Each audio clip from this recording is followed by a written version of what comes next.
क्या है आध्यात्म? दर्शन, चिंतन धारा, विद्या या संस्कृति की परंपरागत विरासत। आध्यात्म दर्शन यानी जीवन का शाश्वत सत्य।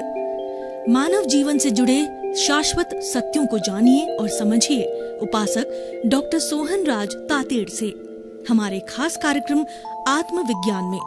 आत्मविज्ञान यानी सही दृष्टि, सही सोच।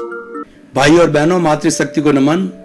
स्टूडियो में आपका हार्दिक स्वागत है, अभिनंदन, सत्कार है। आत्मविज्ञान साइंस ऑफ द सोल कार्यक्रम के अंतर्गत हम आपको सही दृष्टि, सही सोच, राइट विजन, राइट थिंकिंग के तहत आपकी जो नकारात्मक सोच है, आप जो गलत दिशा में सोच रहे हैं, आपका जो मिथ्या दर्शन है, उसको हम सम्यक दर्शन के अंदर बदलते हैं। आपकी रॉन्ग बिलीफ को, गलत सोच को हम सकारात्मक बदलते हैं, नेगेटिविटी को पॉजिटिव बदलते हैं, ताकि आपका जीवन सार्थक बने और इस जीवन को आप पूर्ण रूप से धन्य बना सके, एक अच्छे इंसान बन सके, लोगों का भला कर सके, परोपकार कर सके।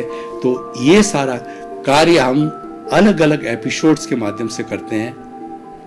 आज बहुत सुंदर एपिसोड लेकर के हम आपके सामने प्रस्तुत हो रहे हैं। आज का हमारा एपिसोड है प्रेम बड़ा रसायन। भाई और बहनों, प्रेम एक ऐसा अमोघ मंत्र है कि ये दुश्मन को मित्र बना देता है। और कबीरदास जी ने बहुत सुंदर कहा है कि पोथी पढ़ पढ़ जग मुआर, पंडित भयानक होए, ढाई आखर प्रेम कार पढ़े सो पंडित होए। पंडित और विद्वान, इसमें बहुत बड़ा अंतर होता है कि विद्वान बड़े बड़े ग्रंथों को पढ़ करके, रट करके, सूत्रों को याद करके, उसका टीका, भाष्य वगैरह जो कमेंट्री लिख करके वह विद्वान बन सकता है। लेकिन जो पंडित होता है वो प्रेम सिखाता है। पंडित हमेशा प्रेम में रहता है। विद्वान कभी भी दोष में जा सकता है, पंडित कभी नहीं जाता है। क्योंकि पंडित होता है वो प्रज्ञा चक्षु होता है, और गीता की भाषा में वो स्थित प्रज्ञ होता है, वो इंट्यूशनल होता है। उस इंट्यूशन के अंदर हमारे प्रेम है। बाहर का जो जगत है उसमें राग द्वेष चलता है, लेकिन हम रियल प्रेम के जगत में जाते हैं, भीतरी जगत में जाते हैं, आत्मा के जगत में जाते हैं, तो हम किसी भी द्वेष में नहीं जाते। वहां तो आनंद ही आनंद है, क्योंकि हमारा आत्मा का जो स्वरूप है वो सच्चिदानंद है। जो ही हम आत्मा को स्पर्श करते हैं तो प्रेम जागृत होता है, सच्चा प्रेम जागृत होता है। 84 लाख जीवा योनि प्राणियों के भीतर विराजमान शुद्ध आत्मा भगवान को निर्दोष दृष्टि से दर्शन कर मैं नमन करता हूँ। चाहे कोई भी जीवित प्राणी हो, उसको हम नमन करने लग जाते हैं। हम सच्चे प्रेम के अंदर चले जाते हैं, क्योंकि हमें आत्मज्ञान की प्राप्ति होती है। आत्मज्ञान पंडित बनाता है। रिलेटिव ज्ञान, पुस्तकों का ज्ञान, आगमों का ज्ञान, धार्मिक ग्रंथों का ज्ञान है, ये हमको रिलेटिव बनाता है, ये हमें रिलेटिव ज्ञान देता है। सच्चा ज्ञान तो भीतर है। आत्मा के स्पर्श होते ही सच्चा ज्ञान होता है। 2 अकाउंट होते हैं, एक प्रज्ञा का अकाउंट और अज्ञा का अकाउंट। अज्ञा का अकाउंट है हमारा ये सारा बाहरी जगत, खाना पीना, उठना बैठना, रोना धोना, सोना, चिंतन करना, मन वचन काया तथा उससे जुड़ी हुई हर अवस्था मात्र रिलेटिव है। वह कुदरत के अधीन है, वह संजोगों के अधीन है, और वह प्रारब्ध है, और वह उदय है, और वो पराधीन है, वो जड़ है, उसमें आप स्वतंत्र नहीं हो। लेकिन प्रज्ञा का जगत, पंडित का जगत, प्रेम का जगत, प्रेम रसायन क्यों कहा गया है कि प्रेम के आप्लावित होते ही हमारे भीतर जितने हार्मोन्स होते हैं, प्रेम को हम आनंद कहते हैं। सच्चा प्रेम आनंद की अनुभूति कराता है।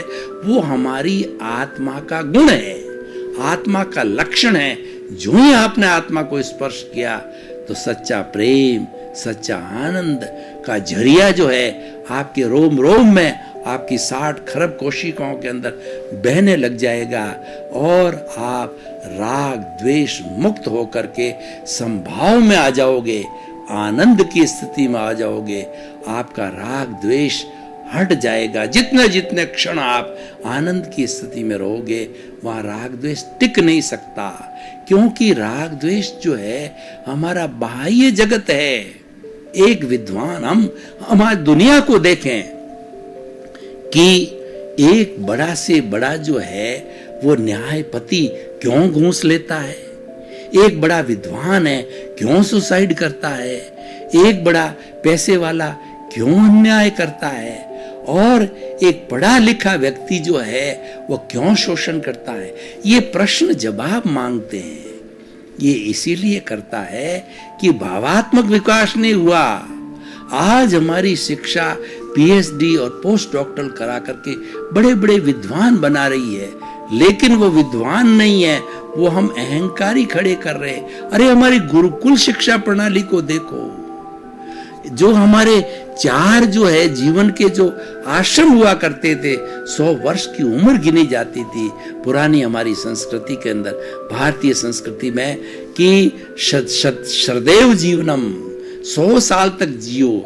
यानी पहले 25 साल के अंदर गुरु के पास गुरुकुल में रह करके शिक्षा और हमारे सभी तरह के गुणों को हासिल करना, आत्मसात करना, जीवन में उतारना, और 26 साल से 50 साल की उम्र गृहस्थ आश्रम होता था। एक स्वधार संतोष, एक पत्नी से शादी करके गृहस्थ को और हमारी काम और अर्थ का जितना भी फार्मूला है पुरुषार्थ चतुष्टय में, उसको भोगना, पुण्योदय को भोगना, बाल बच्चे, पत्नी, माता पिता, बच्चों को बड़ा करना, उनको पांव पर खड़ा करना, सारा जो है वो गृहस्थ की जिम्मेवारी को निभाना। 50 साल जब बच्चे पैरों पर खड़े हो गए तो 51 से जो है 75 साल की उम्र होती है, वह वानप्रस्थ जीवन कहलाती है।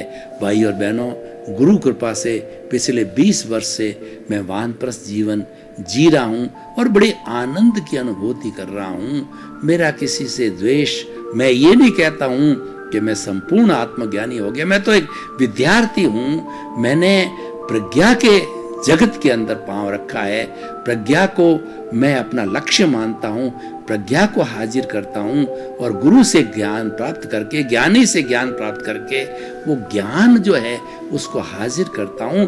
प्रज्ञा को मैं खड़ा करता हूँ तो मैं कभी भूल हो जाती है, प्रज्ञा मेरे कान पकड़ती है कि तू ज्ञान लिया हुआ है, तू ज्ञानी है, तू मुमुक्षु है, तू महात्मा है, कहाँ भटक रहा है। तो वो मेरे मन वचन काया से जो है वो आलोचना कराती है, सामायिक आलोचना, प्रतिक्रमण प्रत्याख्यान करता है, कराती है।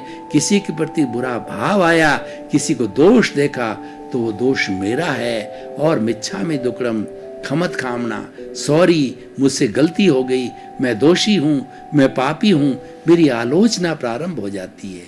ये क्यों होती है कि प्रेम बड़ा रसायन है, ज्ञान से जुड़ा विशुद्ध प्रेम।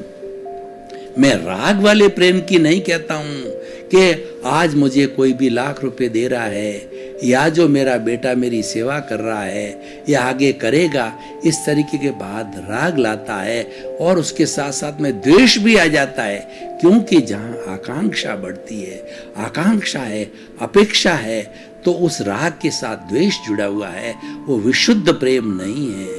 विशुद्ध प्रेम ये है कि वो अलग आत्मा है, मैं अलग आत्मा हूं। तो मुझे तो समस्त प्राणियों को आत्मवत आत्मतुला रूप के अंदर देखता है, ये विशुद्ध प्रेम पैदा करता है। मैं आपको एक विशुद्ध प्रेम की बात कहिए, ज्ञान की बात कहिए या जो है प्रज्ञा चक्षु की बात कहिए। मैं आपको एक उदाहरण देना चाहता हूं कि कैसे पहुंचे हुए बड़े बड़े साधक जो होते हैं, कितने बड़े आत्मज्ञानी होते हैं। कबीरदास जी इंट्यूशनल थे। कबीरदास जी किसी स्कूल में नहीं पढ़े और कबीर जी को जो है हिंदू मुस्लिम दोनों मानते हैं। उनका जो है भीतर का जगत इतना विशुद्ध था, ओरा इतना विशुद्ध था, उनकी इंट्यूशन पावर इतनी मजबूत थी और प्रज्ञा चक्षु थे, तीसरा नेत्र खुला हुआ था उनका। वो विशुद्ध प्रेम को जानने वाले थे, वो राग द्वेष से दूर होते थे, वो संभाव में जीवन जीने वाले थे। तो उनका एक बेटा था कमाल। तो कबीरदास जी के एक जो है वो बकरी थी, वो बकरी का दूध पिया करते थे। और बकरी को जब भोजन की आवश्यकता, उन्होंने बेटे कमाल को कहा कि बेटा कुछ घास फूस लेकर के आ, दूध वगैरह, ताकि कि बकरी वो खाए, भूखी हो रही है। तो कमाल एक कैंची लेकर के और जंगल के अंदर गया कि मैं इस दूब को काटूं। तो दूब में जो ही जो है वह उसने वो कैंची को, बड़ी कैंची को दिखाया, सर सर सर की आवाज आई। उसको अनुभूति हुई कि उसके भीतर तो वही आत्मा है, सर सर कर रही है जो मेरे भीतर में। वो कैंची किस पर चलाऊं? वो कैंची मेरे हाथ पर चल रही है, समान है जो उस पे चल रही है। वो सोचता रहा और उसको उसके भीतर, दूब के भीतर आत्मा का जो है अनुभूति हुई। जो जैसा भीतर सोचता है बाहर उसको वैसी अनुभूति, आत्म तुला रूप हुआ उसका, और उसके भीतर का प्रेम रसायन जागृत हुआ। और वो दिन भर सोचता रहा, उस धूप को नहीं काट सका। बैरंग लौटा, घर पे कैंची लेकर वापस आया तो कबीरदास जी ने कहा कि तुम कुछ घास फूस लाए हो क्या बकरी के खाने के लिए? उसने कहा पिताजी मैं किसको काटूं? उसके भीतर वही आत्मा दिखाई दी जो मेरे भीतर है। मैं मेरा हाथ काटूं या उसको काटूं, मुझे एक समान लगा, मैं नहीं काट सका। कबीरदास जी ने कहा तू तो मेरे से बहुत उच्च दर्जे का साधक है, कमाल, दुनिया हमेशा तेरे को उच्च साधक के रूप में जानती रहेगी, मेरा आशीर्वाद है। ऐसे ऐसे बड़े बड़े साधक हुए। ये क्यों होता है? जब हम भीतरी जगत में गोते लगाते, हम प्रेम सबसे बड़ा रसायन के सिद्धांत को मानते हैं, विशुद्ध प्रेम की बात करते हैं, अपेक्षा रहित, कामना रहित, और हम कर्म योगी बनते हैं। भगवान कृष्ण ने गीता में क्या कहा कि आप कर्म करते रहो, करते नहीं रहो, आपको करना पड़ेगा। जो कुछ भी मन वचन काया की प्रवृत्ति करते हैं वो सारा कर्म है, और ये शरीर है पूर्व जन्म के कर्मों के भुगतान के लिए मिला है। भुगतान कर्म रूप में होता है, क्योंकि हमारे द्रव्य कर्म हैं जो हम भाव कर्म पीछे करके आए थे, वो इस जन्म में द्रव्य कर्म रूप में रहते हैं। तो कर्म का तो जो भीतरी जो हमारे कर्म के परमाणु हैं वही हमको कर्म कराते हैं। कर्म कैसे करना चाहिए? कर्म योगी की तरह करना चाहिए, निष्काम कर्म करना चाहिए। भगवान ने गीता में कहा कि कार्य तुम्हें करना पड़ेगा। ऐसा क्षण जीवन में मनुष्य के कभी नहीं आता है कि जो कर्म नहीं करता। हम रात को नींद लेते हैं तब भी हमारा अवचेतन मन, हमारा तेज शरीर सपने देखते रहता, उस वक्त भी हम कर्म करते हैं। जीवन में, जीवन से मृत्यु तक, जन्म से मृत्यु तक कोई ऐसा अवसर, एक क्षण नहीं आता जिसमें हम कर्म नहीं करते। कर्म कैसे करना? भगवान कृष्ण ने कहा कि वो निष्काम कर्म करो, फल की इच्छा किए बिना कर्म करते रहो। कर्म कर रहे हो, करना पड़ेगा, करते रहो, फल की इच्छा मत करना। फल की इच्छा करने का मतलब हम कर्ता बन गए, किसी दूसरे को कर्ता मान लिया और आप अपने को निमित्त मानते हो, अपने को एक संजोग मानते हो और फल की इच्छा नहीं करते हो। वो सारा आपका निष्काम कर्म है। और वैसे भी देखें, हम कोई कार्य प्रारंभ करते ही चाहते हैं, आज मैंने दुकान लगाई, मुझे करोड़पति बन जाना चाहिए। आज मैंने फॉर्म भरा, मैं एमएलए एमपी बन जाऊं, मंत्री बन जाऊं। और मैंने किसी पुत्र को जन्म दिया तो पुत्र जो है बुढ़ापे मेरी सेवा करना चाहिए। जितनी आकांक्षाएं, अपेक्षा हम पालते हैं, वो कर्म का फल पालते हैं, वो फल की हम इच्छा करते हैं, तो वह निष्काम कर्म नहीं रहता है। और वह जो है फल से जुड़ा हुआ कर्म होता है, वह दुख देने वाला होता है, उससे कर्ता भाव पैदा होता है और उससे कर्मों का बंधन होता है और मैं और मेरा के जगत में चले जाते हैं। ये काम मैंने किया और ये घर मेरा है, ये परिवार मेरा है और ये धन मेरा है, मेरा दौलत है। व्यक्ति निष्काम कर्म के फार्मूले से भटक जाता है और दुखी होता है। प्रेम सबसे बड़ा रसायन है। आप भीतर प्रेम का दरिया जागृत करोगे तो सारा संसार आपको प्रेम से आप्लावित दिखेगा। जैसी दृष्टि वैसी दृष्टि। सृष्टि हमारे आत्मविज्ञान का कार्यक्रम का उद्देश्य है। हम आपका दृष्टि परिवर्तन करते हैं, हम आपको विशुद्ध प्रेम देते हैं। ऐसे देखो, किसी भी प्राणी को देखो, राग द्वेष रहित होकर देखना, ये सबसे बड़ा प्रेम है, ये सबसे बड़ा विशुद्ध प्रेम है।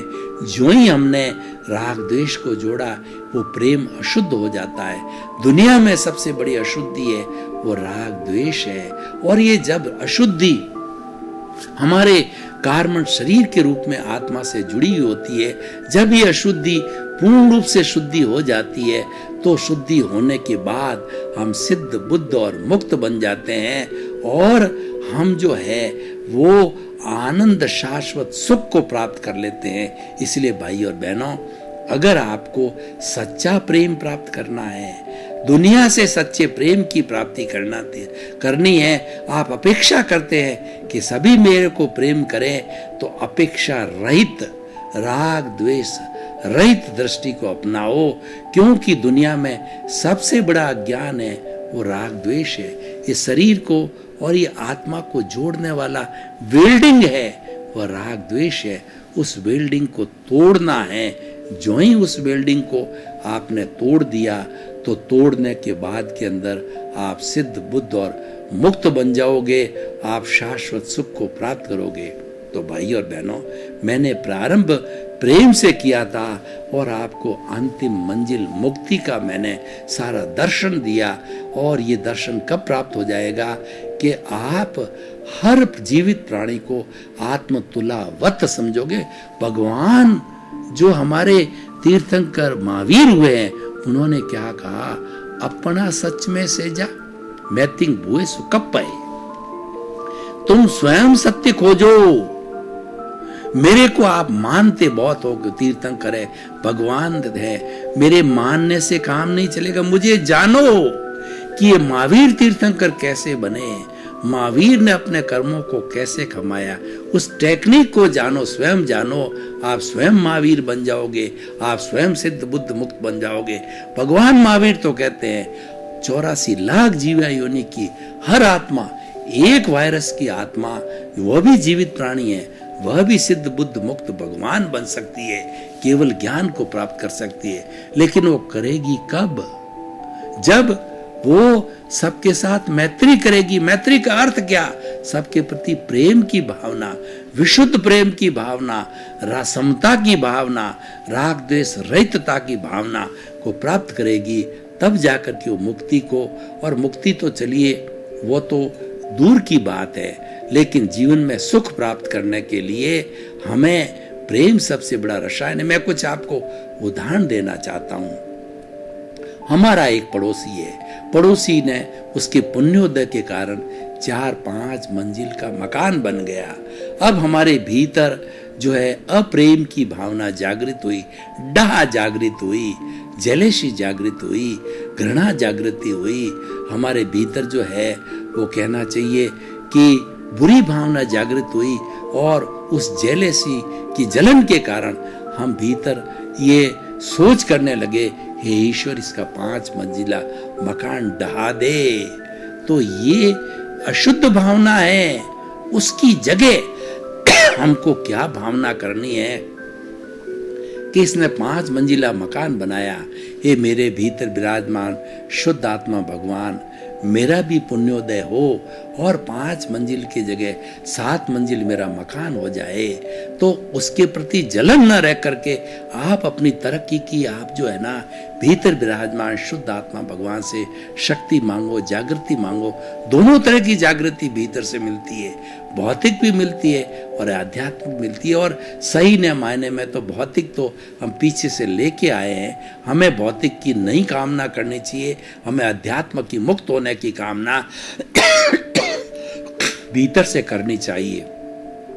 तो भाई और बहनों, हम जो बात कर रहे थे कि प्रेम सबसे बड़ा रसायन है, बहुत ही दुनिया में असंख्य तरह के रसायन होते हैं, लेकिन पानी भी एक रसायन है।